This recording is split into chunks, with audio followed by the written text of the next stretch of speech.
Have you ever wondered if anyone else is listening in on your phone calls and messages? Maybe not. But with the proliferation of the smartphone and things like mobile banking on the go, you might just want to start questioning. Just how secure is wireless communication? The dawn of the information age has enabled information to be on our fingertips at any point where a wireless network is available. What this means is greater accessibility to the internet, where we can now manage our banking and do our shopping. Unfortunately, what this also means is that our most sensitive and personal information, like our credit card numbers and passwords, are being sent wirelessly for anyone with the means to see. That's where encryption comes into play.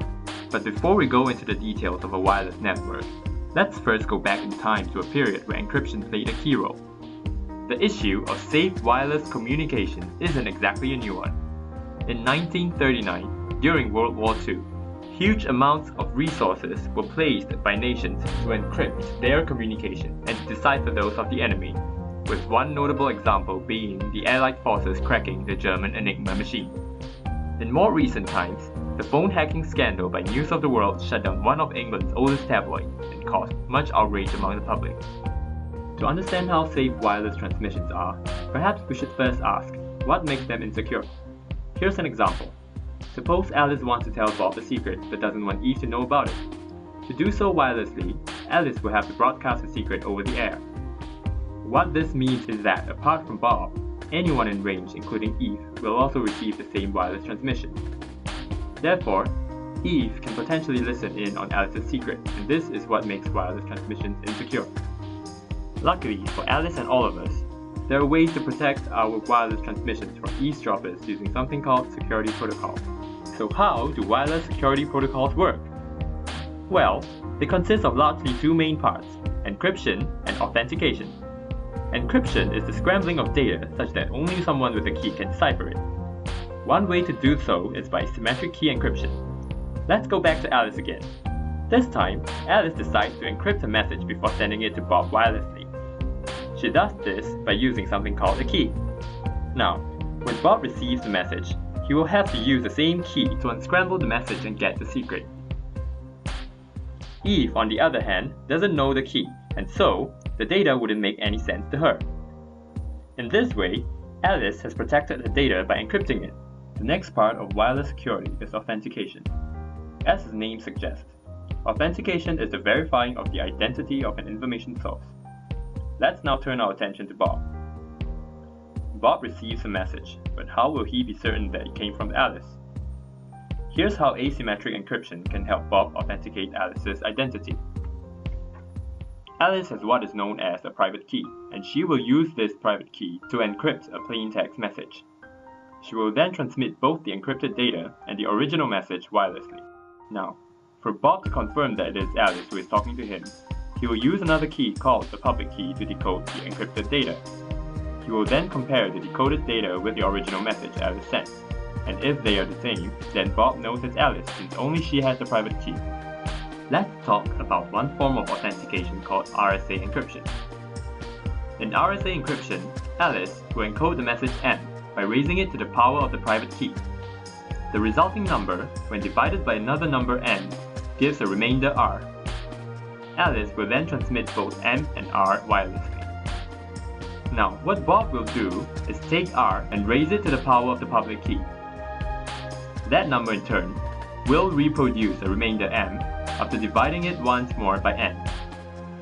Therefore, by comparing both messages, Bob can be sure it's Alice who's communicating with him. However, the product of the public key and private key has to be related to the product of two prime numbers. Now that we've shown how Alice can communicate with Bob wirelessly, let's talk about Eve, who is desperate to find out what the secret is. So how would Eve go about cracking the security protocol? The simplest method, of course, would be for Eve to discover what the encryption key is. However, assuming she doesn't know that, Eve is going to have to try something else. Here's how Eve would go about cracking the wireless security. First, she would intercept data Alice is sending. Since people often send large volumes of data wirelessly, Eve will have a large amount of intercepted data to work with. The next step is to analyze the data and exploit any weaknesses in the encryption algorithm to obtain the key. For example, WEP, a wireless security protocol, was cracked by taking advantage of the small number of possible keys and strong correlation between keys and ciphertext. Apart from WEP, many other security protocols have been cracked, including WPA for Wi-Fi. Encryption techniques which have been cracked for cellular networks, CMEA, A51 and A52 for GSM, and MISTI for 3G networks. So what can you do to secure your wireless network and to keep your information safe? The first line of defense for your Wi-Fi network is encryption. To secure it, make sure you keep up to date with the latest encryption. Always turn off your Bluetooth and Wi-Fi radio when you're not using it. Hackers can use the wireless connection to gain remote access to your phone. Change your phone and router's default password. Protect a public wireless link by using a virtual private network. VPNs keep your communication safe by creating secure tunnels through which your encrypted data travels. To better safeguard your personal information, be careful where you store them. Use a password-protected application when you need to store sensitive information on your phone, or better still, don't store this type of information anywhere.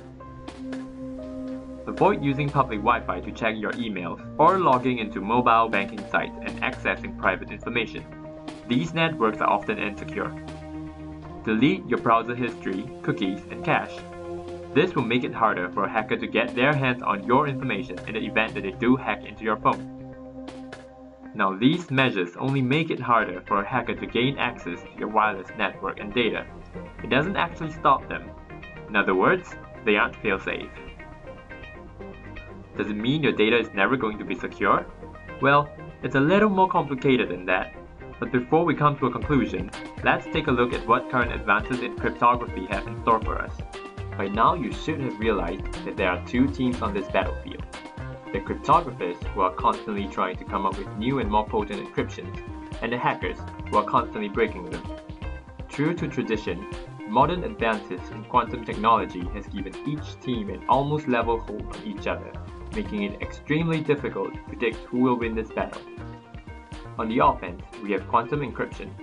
A particularly relevant area of study is quantum key distribution, which makes use of Heisenberg's uncertainty principle, which asserts that at subatomic levels, nothing can be measured without that measurement changing the thing being measured to make it impossible for our eavesdropper to secure the key without detection.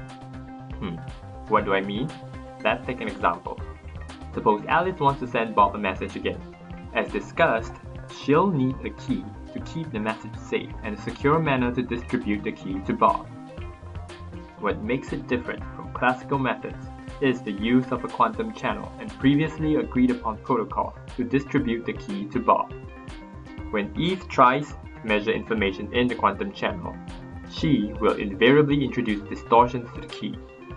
This is a natural consequence arising from the use of the quantum channel and the mode of transmission. Using the previously agreed upon protocols, Bob will be able to detect these distortions, in which case he throws a key and a new key is sent.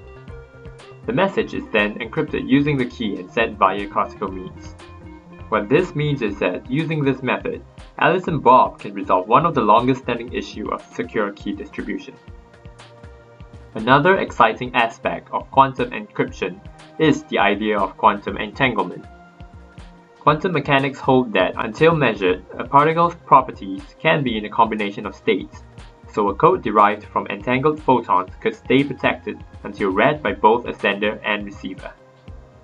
Quantum entanglement may one day provide a way of instantaneous communication that is uninterceptable, significantly changing the need for encryption. On the offense, we have quantum computing. What differentiates a quantum computer from a classical computer is the use of qubits in place of bits. While bits can take on the value of 0 or 1, a qubit can take on the value 0, 1, or both simultaneously. Let's take an example. With 3 bits, a classical computer would have to go through all 8 permutations, one after the other, serially, while in a quantum computer, with 3 qubits, it would be able to take on all 8 permutations in parallel, which means it can't consider all 8 variations all at once. So, quantum computers which uses qubits that can take on different values simultaneously will be able to consider a virtually infinite number of possibilities in parallel, where a modern computer can only operate serially. The success of quantum computing would render today's most complicated encryptions obsolete. Even encryption algorithms like the RSA, which rely on the difficulty of factoring large prime numbers, would become child's play for a powerful quantum computer. So what am I saying? Well, in essence, quantum encryption will soon provide unbreakable ciphers, while quantum computers will soon allow for the cracking of every cipher. Sounds contradictory? Well, that's because it is. The truth is, there will likely never be a static one-time victor between defense and offense, with both sides locked in an eternal tug of war to see who stays ahead on the power curve. So the next time you use a wireless network, start thinking, just how secure is your information?